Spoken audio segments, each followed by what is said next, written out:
This is 5 Minutes to Change Your Life. My name is Joanne Mallon. I'm an author and coach. I love helping people make wee changes that make a massive difference in their lives. Give me 5 minutes of your time today. Just might change your life.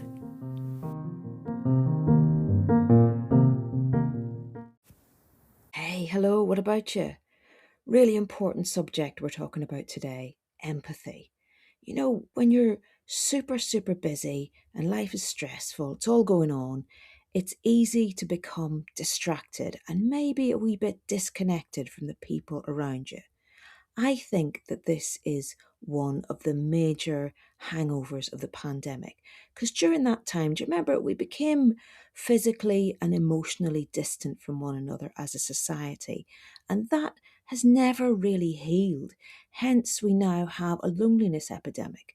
But then people complain about being lonely, but then they won't leave the house after 6 p.m.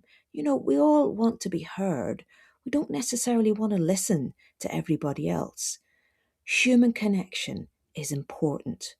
Being there for one another is important because empathy is not about fixing somebody else's problems. It's about attempting to understand their experience.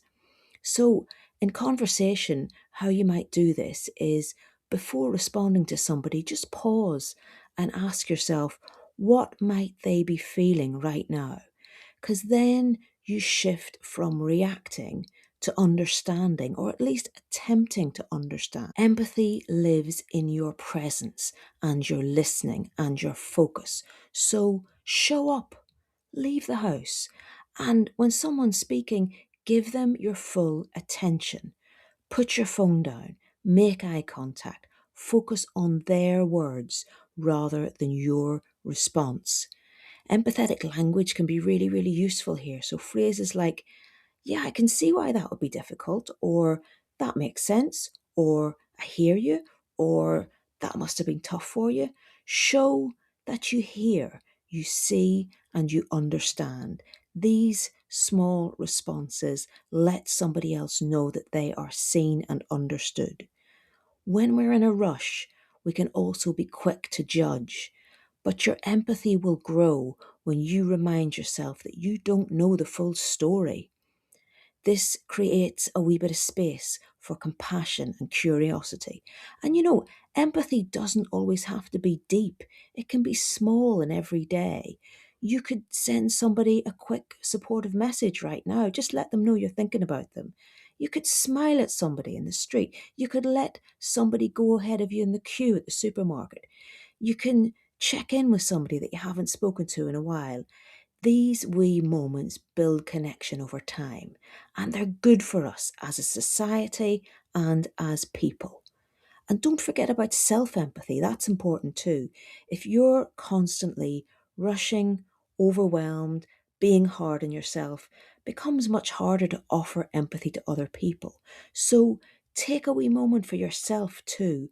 When things feel hectic, try saying, life's a lot right now, and it's okay to feel this way. Self empathy isn't selfish, it's what makes sustainable empathy to others possible.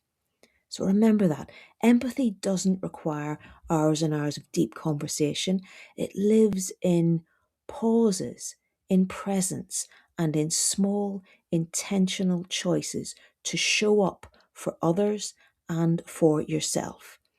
Even when you're busy, you can still be somebody who listens, who understands, and who connects. So thank you very much for being here today. Thank you for supporting the podcast, and I will talk to you very soon. Bye.